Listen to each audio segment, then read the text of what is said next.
All right, guys, I wanted to talk about what happened today in the market, the stock market in general, and manage our expectations moving forward, okay? I've put out videos in the past on this, but I want to do it again. It's important. So, today, first off, the reason why stocks fell, there were several factors. One of the bigger reasons why was because consumer confidence fell more than expected.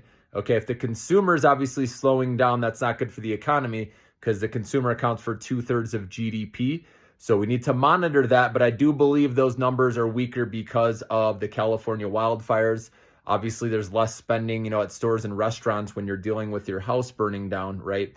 So I think that's part of it, guys, okay? And this could be just a short-term blip.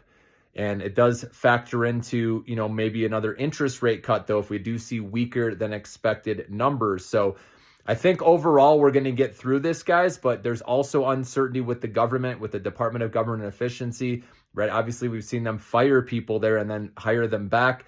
And so the first 100 days of Trump's presidency, I've said this before, is where things are going to be very volatile as we get settled in, with what he's going to do, right? What he implements. And obviously, we've seen a lot of things reversed from the Biden administration, okay?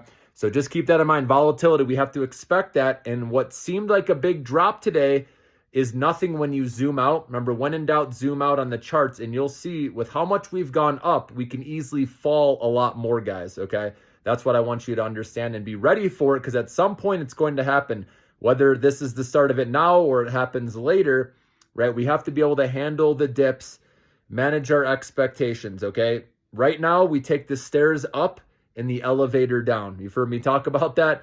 And that's because the higher we go, right? We did just hit highs this week. It's easy to drop off a cliff, if there's any negative news. Okay, so just remember that. We've been on a bull run since the end of 2022. And that's why it's all about controlling position size right now. And also stop losses if you're short-term trading or need this money to live on anytime soon. Okay, obviously, the Millionaire Maker stock portfolio is money you don't need to touch ideally for 5+ years. Okay. So that's what I'm doing. But again, if you need that money, no worries. If you need to trim, right, to live on, or if you need to buy something else, that's up to you how you want to handle that. But like I said, stocks will climb a wall of worry, but we don't know how long. We've gotten used to stocks bouncing back quickly, right? Even after DeepSeek, they bounce pretty nicely. But there will be a time where they don't bounce back and we decline for a while, which I know a lot of you out there who are new traders have not seen that yet, okay?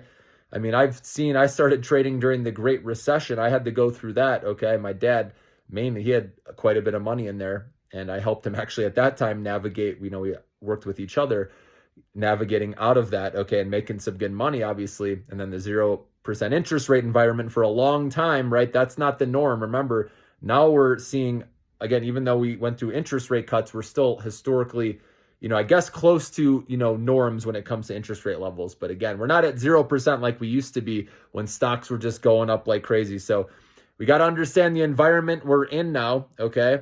And there's going to be macro stuff, political stuff. There's going to be all sorts of things thrown our way. There's going to be volatility. And so I feel like the easy money was made the last couple of years. And now we just, like I said, it's best to extend your time horizon and look long term, because one day we'll get out of this, guys, okay?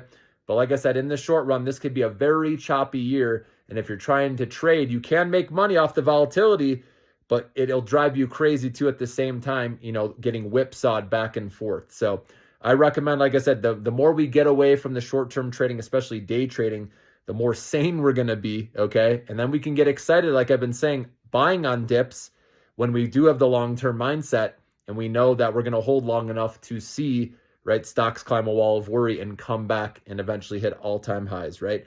You look back at the history of the stock market, and sometimes there's decades, we've seen that, where if you bought right at the top of the dot-com bubble, right, or when that burst, you wouldn't have gotten your money back for like 10 years. So I understand that. But the longer we hold, right, stocks go up in the end, okay?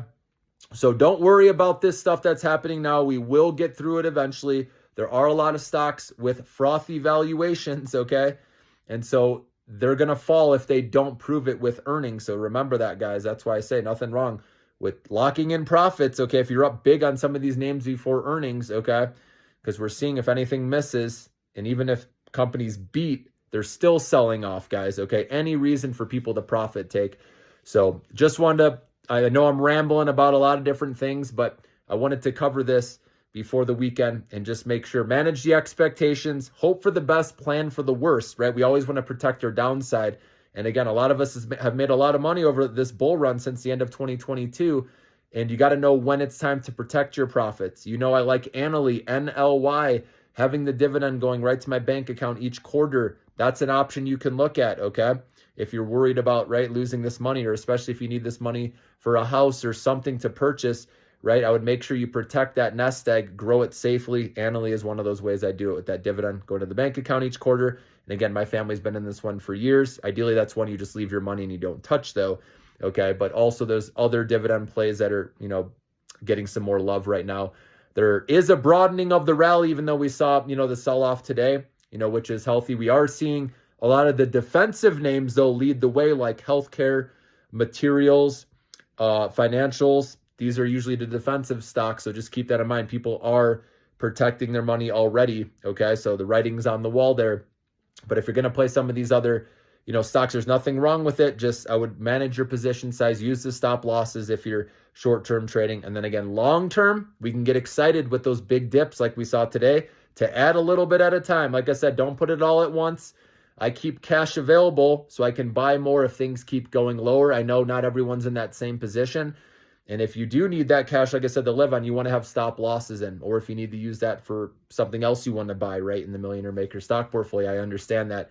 But for me personally, I'm not selling. I'm just buying on dips along the way.